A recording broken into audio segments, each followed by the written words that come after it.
Stefon Diggs, Josh Allen competing against each other in week 5. We're getting you ready for Bills Texans today on the Locked On Podcast Network.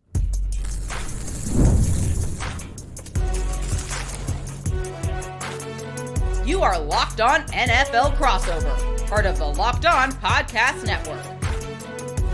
Your team every day. Welcome into this crossover Thursday episode of Locked On Bills and Locked On Texans. And as always, thank you for making us your first listen every single day. We are a proud member of the Locked On Podcast Network, your team every day. And we'd, of course, love to invite you to subscribe or follow for free on YouTube or wherever you listen to podcasts. Crossover Thursday is presented by Prize Picks. Download the app and use code LOCKEDONNFL to win $50 instantly when you play $5. I'm Joe Marino, host of Locked On Bills, joined by John Hickman, the outstanding host of Locked On Texans, here to get you ready for a big one. Bills, Texans, both teams 3-1. The party's in Houston in week 5. John, welcome in. Man, I can't wait to talk with you, Joe. I think this is going to be one of the games where both teams look back at the end of the year and say, man, we're glad we won that game. To put that past X, the whole 9, put it behind us, because whoever wins this game is going to have bragging rights. Josh Allen, Stefon Diggs. But right now I want to ask you about the top storylines for the Buffalo Bills. No Von Miller. He's been suspended. The linebacker room right now for the Buffalo Bills, questionable in terms of talent and production. So what's the top storylines for the Bills? Well, I thought we'd get into this week talking all about Stefon Diggs and his game against Buffalo, but Von Miller and the suspension came through earlier this week, where he's going to be suspended for the next 4 games, which of course includes Sunday afternoon against the Houston Texans. And Von Miller tore his ACL in 2022, and that impacted him in 2023. It was kind of a lost season, very slow to come back. And this year he's been very good through the first 4 games of the season, 3 sacks in the first 4 games of the year, a lot of pressure, and the Bills using him situationally as a pass rusher, and he's been effective in doing so. And so the Bills will be without that component of their defensive operation. And so it's their first game without him, and that's going to put more on the likes of Greg Rousseau and A.J. Epinesa, who are the starters, but in a defensive line that rotates a lot. You're going to see more Casey Tuhill. You're going to see more Dwayne Smoot, the rookie Javon Solomon out of Troy. Those guys are going to have to step up and help fill that void left behind by Von Miller. John, you mentioned the linebackers. The Bills have had to use depth at linebacker. Matt Milano, the star linebacker they have, he's got a torn bicep deal. He's going to be out until December. And then Terrell Bernard, the Bills' it'll be his 3rd year on the team, 2nd year as a starter, team captain, was really emerged as a playmaker last year. He's maybe going to play, kind of ramping up end of last week, practicing some this week. And I think there's some momentum for him to play. But if not, it'll be Balen Spector again. So that'll be something to definitely pay attention to. Do the Bills get Terrell Bernard back? Do they get Taron Johnson back? And how do they play defense without Von Miller? So another question that I wanted to lean into. How are you guys right now with Joe Brady? Right, Joe Brady came in the second half of last season, and so far, the Buffalo Bills, we can say you have beat up on bad teams, right? The Jags put up 47 on the Jags. Arizona Cardinals, not necessarily one of the elite teams, an average team, went up against the Baltimore Ravens and didn't necessarily have the offensive explosion that they did the week prior. But how has the relationship been with, Josh Allen and Joe Brady, and what has allowed that relationship to thrive? Yeah, I think that relationship's pretty strong. I mean, it was Josh Allen's preferred choice to be the new offensive coordinator, and they gained a lot of momentum down the stretch last year. The Bills went on a run, wound up winning the AFC East again, the number 2 seed in the conference. And a lot of that was because of inserting Joe Brady in as the offensive coordinator and how the offense changed and became more multifaceted with the run game and more reliant on different type of offensive structure in the passing game to get more yards after the catch and be more efficient with how they distributed the football. And that has carried over into this season. Obviously, they've scored the second most points in the NFL this year. Their EPA is outstanding. I know you mentioned the competition level. I don't know if that's a really relevant thing to bring up with a team like the Buffalo Bills, who has been as good as they've been since 2020, over the last several years. I mean, I think those are questions you might reserve for teams like the Miami Dolphins or the Dallas Cowboys, teams that haven't quite proven themselves against top competition. The Bills absolutely have. So if you want to look at the teams the Bills have beat and to try to diminish what they are, I think the greater sample size of the last 5 years tells you that the Bills are one of the upper echelon teams in the National Football League. What's something that we need to know about the Buffalo Bills that can kind of concern Texans fans heading into Sunday's matchup for them to sit back and say, okay, well, if they click in this area, the Texans will be in trouble? Well, I think first of all, they got a heck of a quarterback in Josh Allen, one of the league's best, probably the second best player in the entire NFL. That guy's a problem. I would probably be concerned about him if I was a Texans fan. And certainly, No doubt. There's some emotional drama here, right? I mean, I'm surely Houston's going to come into this game and wanting to feed Stefon Diggs and, showcase him in this game. And I'm sure Josh Allen and the Bills are going to want to showcase the amount of scoring that they can do without Stefon Diggs, right? I think that's something to be extremely mindful of. And so you have a very motivated Josh Allen coming off of a loss. And Josh Allen, 14-4 coming off of a loss since 2020. That's the second best mark in the entire NFL in terms of win percentage. And so you have a Bills team that it didn't go the way they wanted to against Baltimore. And they have a great history of bouncing back and certainly a lot of motivation for getting this one and not, stacking back-to-back losses, something that the Bills have been very successful at doing so, not only under Josh Allen, but even going back to Sean McDermott taking over as the head coach in 2017. The Bills had the second best win percentage in the NFL coming off of a loss. And so I'd expect a pretty spirited effort, and I'm sure that's true on both sides of the equation. Obviously, Houston got dismantled by the Minnesota Vikings in week 3, 34-7 loss. They bounced back. They got a squeaker. They got by the Jacksonville Jaguars. Of course, the team that Bills were able to beat by, 3 scores. And so you know how it goes, man. It's a week-to-week league, and Right. you know that the Buffalo Bills are going to come in with a lot of energy, as I'm sure the Houston Texans will as well. Last question, Joe, before we talk Texans top storylines. Joe, do they miss Stefon Diggs? Listen, here's the thing, man. I'm not going to sit here and talk bad about Stefon Diggs. He had the best 4-year stretch of receiver production in the history of the Buffalo Bills. Better than anything Andre Reed ever did, anything that Lee Evans or Stevie Johnson or Eric Moulds. He's phenomenal. And he was part of some amazing Bills football teams. They won the AFC East every single year. They won at least one playoff game every single year with Stefon Diggs. He's a great football player. And I think it's unfortunate that it ended the way that it did. And, Stefon Diggs has kind of made it known that he wanted to leave Buffalo, and Buffalo obliged. And that's obviously very costly for the Bills, who are eating over $30 million in dead cap space for him to not be on the team. Now, it's nice to get the second-round pick back in exchange for him, but Stefon Diggs is a great football player. Have the Bills missed him? I mean, the reality is they kind of transitioned away from Stefon Diggs last year over the last 12 games. Yes. And I am not trying to slight Stefon Diggs, but over the last 12 games last year, Khalil Shakir outproduced Stefon Diggs on 60 less targets. Like that, it wasn't working. They needed a switch. And so I think it's good for Stefon Diggs and the remainder of his career to be elsewhere. And I think the Bills and their everybody eats mentality on offense has unlocked another level of play for Josh Allen, where he's got, the best EPA he's had in his career so far, the first 4 games of this season without Stefon Diggs. And look, I'm not going to sit here and talk bad about Stefon Diggs. I think he's a great football player, but I think both parties are where they want to be. And I wish Stefon Diggs nothing but great success moving forward and tons of great memories for the player that he was in Buffalo, and so fun to have that type of production on your team on a weekly basis. He was a Buffalo Bill. Now he's a Houston Texan, and that's a part of the top storylines for the Texans. So when we come back, guys, we got more Locked On podcast crossover for this Thursday. Locked On Bills, Locked On Texans. You're not going to want to miss it.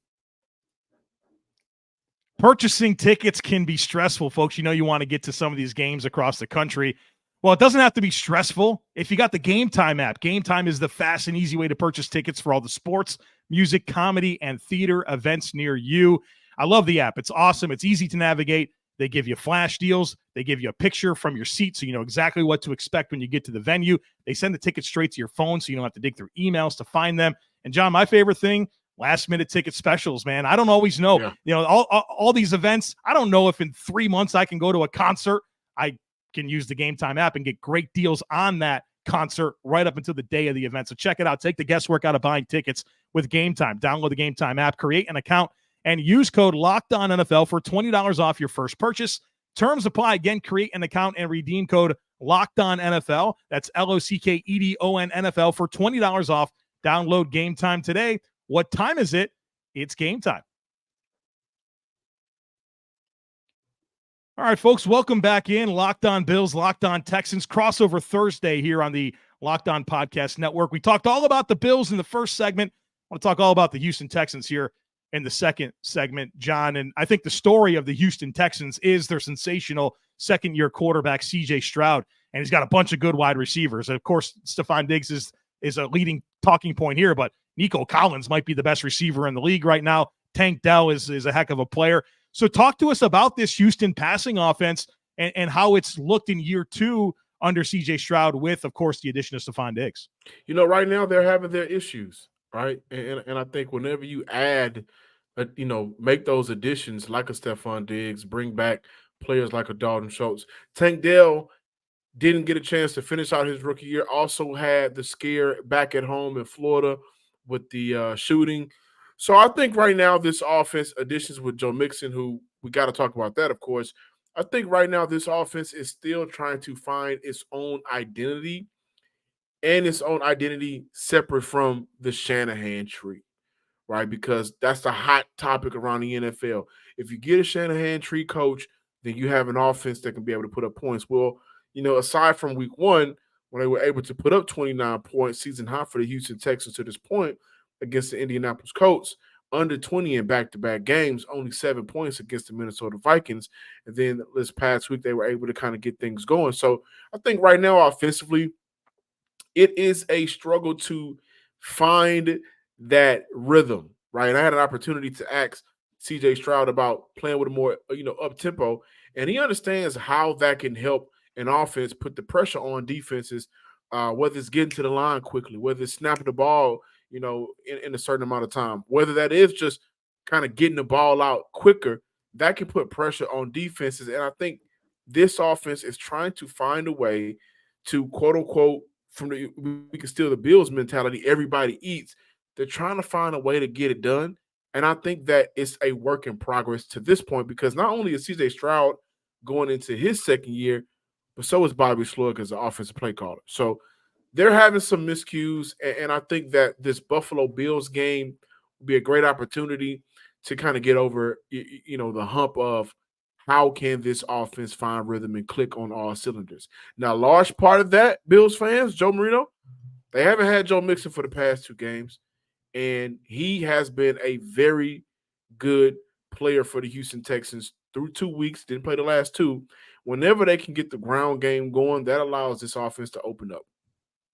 Well, John, it's interesting you mentioned kind of the passing game trying to find its way. They're 8th in EPA per pass play in the NFL, and so if that's struggling, it's not too bad. It sounds like the Houston Texans passing offense is going to be just fine. But I do want to ask you about this rushing offense. It's mostly been ineffective. 28th in the NFL in EPA per rush, despite a lot of investments in the offensive line. That's one thing that Houston's done. It's whether it's trading for players, drafting players high, they've invested a lot in this offensive line. And you would think with such a potent passing attack, especially with the Shanahan tree, that the rushing offense would be better. I know the big explosion week 1 against the Colts. I think we've since learned that the Colts can't stop anybody when it comes to the run defense. What's holding back this rushing offense from being better? Because it feels like from a scheme, from a running back, from an offensive line talent perspective, it should be good.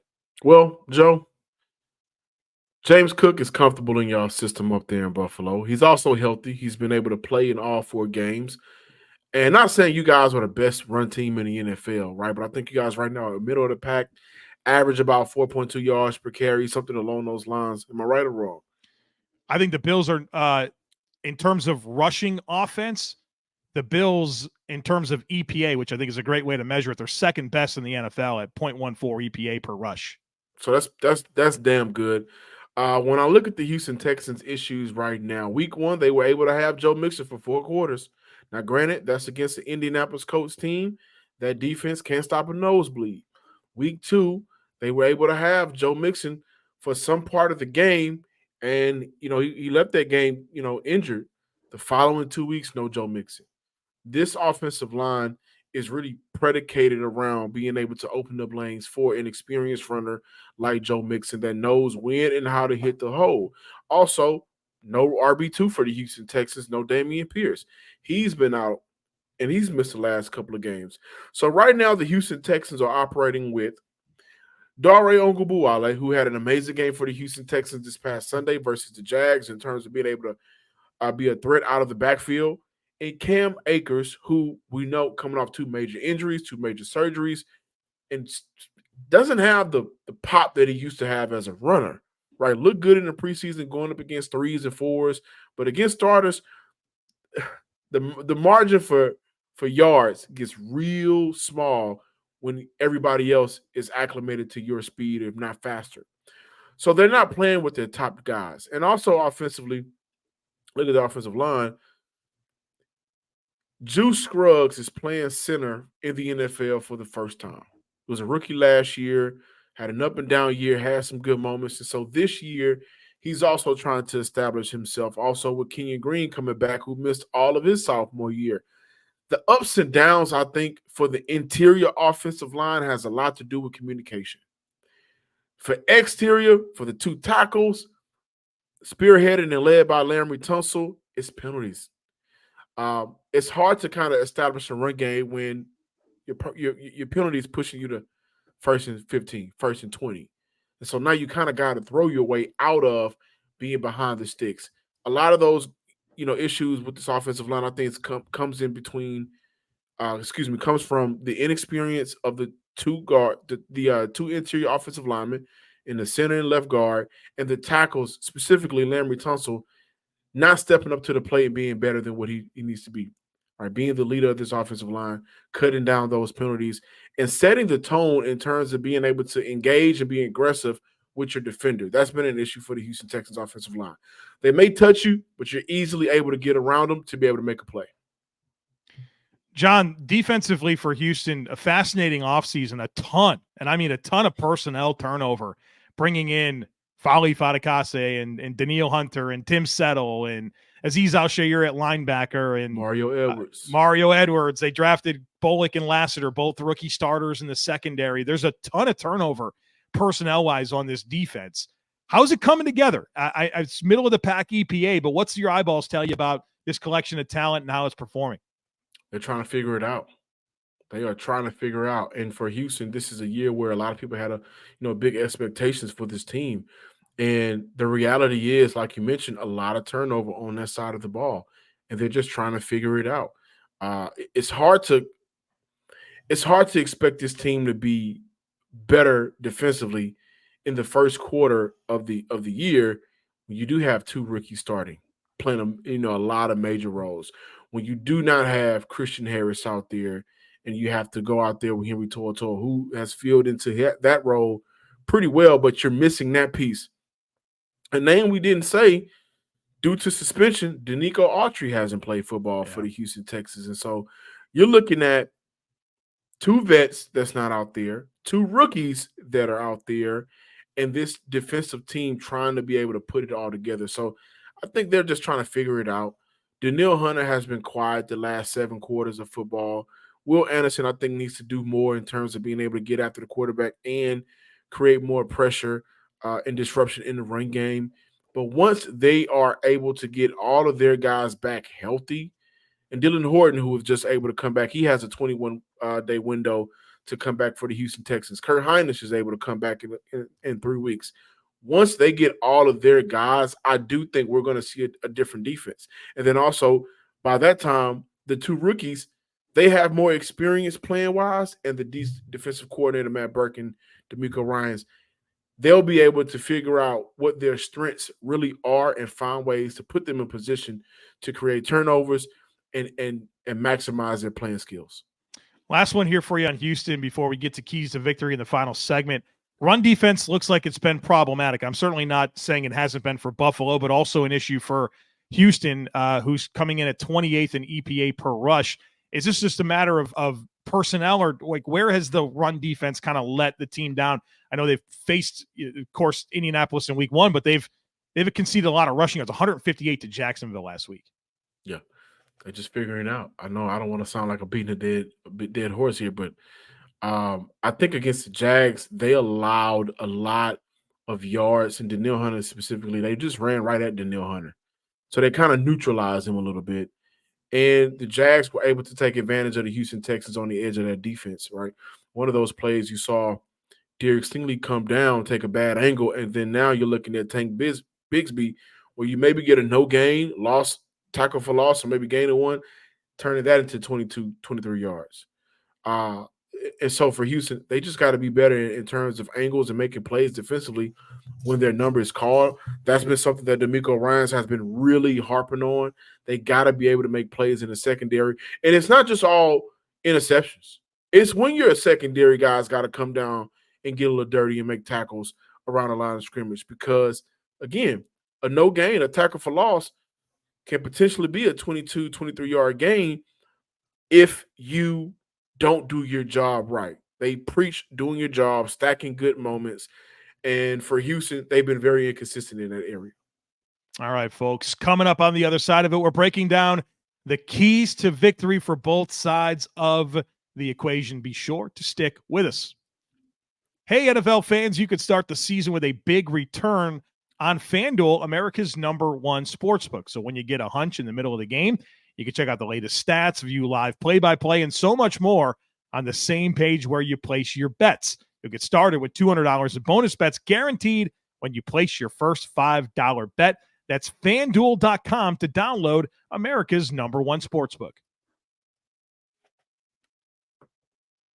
Crossover Thursday is presented by Prize Picks. Download the app and use code LOCKEDONNFL to win $50 instantly when you play $5. I'm Joe Marino, host of Locked On Bills, joined by John Hickman, the host of Locked On Texans.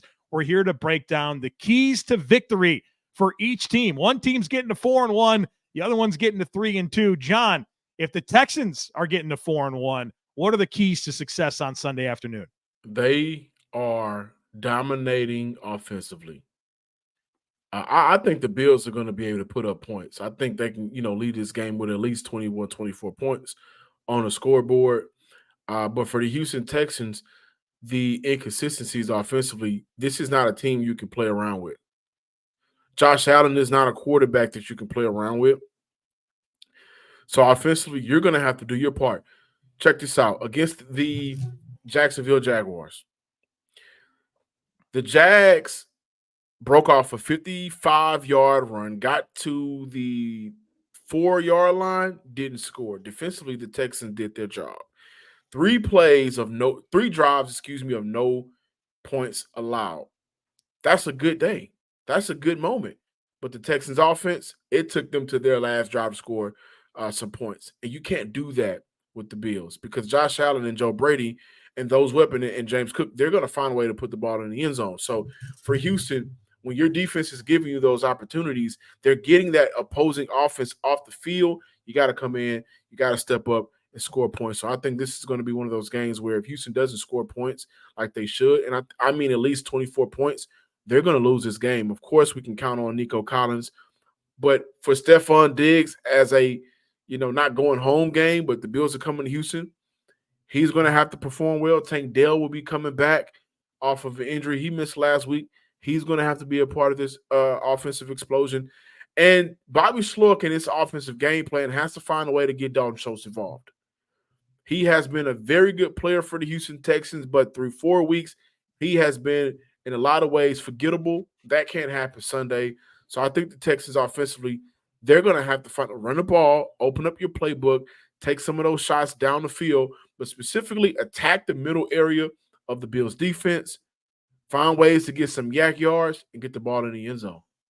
Yeah, I think you're going to have to score. I think that's something we're going to agree on. I think you get 28 points. I think that's going to give you a chance to win the game. So I know you were saying 24, 21. I think this is probably a 1st to 28, in my opinion, in terms of who's going to win this football game. John, for me, in terms of the Bills winning this game, I've got 3 major keys to victory. And I'm not sure any one's more important than the other, but the first thing that I have written down is you better have the right plan for Nico Collins. This wide receiver is unbelievable. 100 more yards than any other player in the NFL this season, and he is a problem. Big, fast, physical, ball skills, body control, hands, wins at all levels of the field. He's a problem.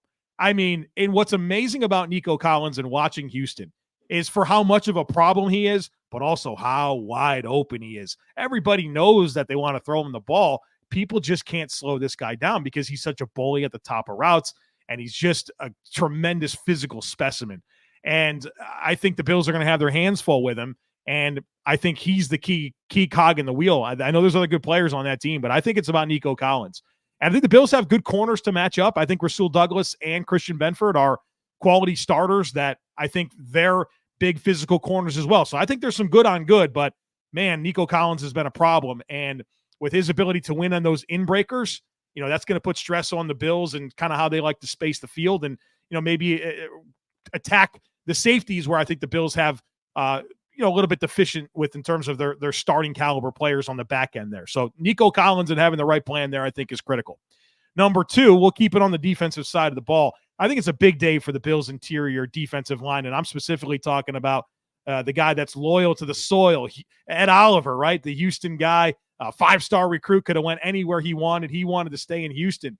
And every time that he's been back to the state of Texas to play a football game, he's had a little something extra about him. I'm sure this will be a big opportunity for him. And I think, as you've articulated to this point, some concerns with the interior of that Houston Texans offensive line. Yeah, you mentioned Juice Scruggs, and I mean, even Kenyon Green, who I think has really been a problem at left guard this year. I think there should be some good matchups for Ed Oliver to be able to take advantage of in a year where Ed was tremendous last year. 9.5 sacks, big breakout season, quiet start to this year. I think that's got to change on Sunday afternoon against the Houston Texans. And the last thing for me is being two-dimensional on offense. I think that the Bills' offense is equipped to be able to throw it. It's equipped to be able to run it. And I think they need to present both of those things to Houston with a lot of consistency. I think you should be able to find some success running the ball against Houston. And if that's the case, that obviously sets up a lot for your passing game, softens up some of your looks in terms of coverage spacing. It really helps get the play action game going. And the Bills need to lean into that. And I think the world of Derek Stingley is one of the corners, but I think Kamari Lassiter is a young player. He's been vulnerable in terms of vertical separation. Yes. They got a young safety. Even if they get some of their other players back, Ward and those others, they're still working back, and I don't think they've been that good so far to start this season. So I think you've got to be two-dimensional on offense and really showcase the balance that you can bring to the table against the Houston Texans defense that has a lot of new players, and as you've already said, kind of still trying to figure it out. I also want to add this for the Houston Texans. No Von Miller for this game. So that is a godsend for those two tackles who hasn't had what Titus Howard hasn't had the best start to this year. Laremy Tunsil has been good in terms of being able to protect the quarterback. The penalties have been an issue. So, we could talk about offense and defense, but they cannot start behind the sticks. That's probably number one. And D'Amico has been completely pissed about that. So controlling and maintaining penalties. They have been the most penalized team through 4 weeks, that has to change. But defensively, I saw the Buffalo Bills offensive line just have issues a little bit with the Baltimore Ravens. And they were able to get, 3 sacks on Josh Allen. So when you have a player like Josh Allen that can extend plays and at times trusts his arm more than maybe he should, right? Amazing arm talent. If you can get into his face and create that pressure, I think that gives any team a better chance to beat the Buffalo Bills. You cannot stay clean, of course. You never want that for Josh Allen offense. So getting into his face, forcing him out the pocket at times to create some of those errant throws, and being able to limit the penalties. If you do that, I think Houston has an opportunity to win this game and getting the ball out quicker. Finding that rhythm to allow this offense to be able to, for one, extend drives, create drives, that rhythm, open up the playbook. And to do that, I think a lot of 3-step drop options to maybe 1st and 10 to 2nd and 4. But the run with that, especially if you can't run the ball, utilize those tight ends to allow the offense to have positive plays. Yeah, I think pressure on Josh Allen and any quarterback is a good recipe to winning a football game. I will say, to add some important context to that Baltimore game, I thought the pressure in that game was far more game script related than anything. That game got away from Buffalo pretty quick. And as you know, I mean, when you can play defense with a 2-score lead, which Baltimore had for 75% of the game, you could really tee off and stress protection schemes. Going into that game, Josh Allen was the least sacked quarterback in the NFL. I think he was the least sacked quarterback in the NFL last season as well. So Josh Allen doesn't typically get sacked, but when you're up 2-3 scores on an opponent, you don't have to respect the run game. You can tee off and really get creative with your pressure packages.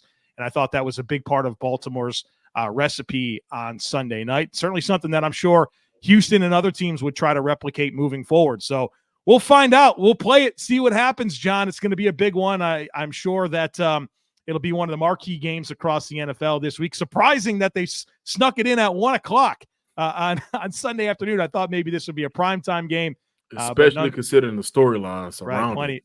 Plenty of storylines. All right, John and everybody, thanks for being here. Plenty more coverage coming your way, both on Locked On Bills and Locked On Texans. So make sure you stay tuned in for all your pre- and post-game coverage all year long. For John Hickman, I'm Joe Marino. Thanks for being here, everybody, and enjoy the game.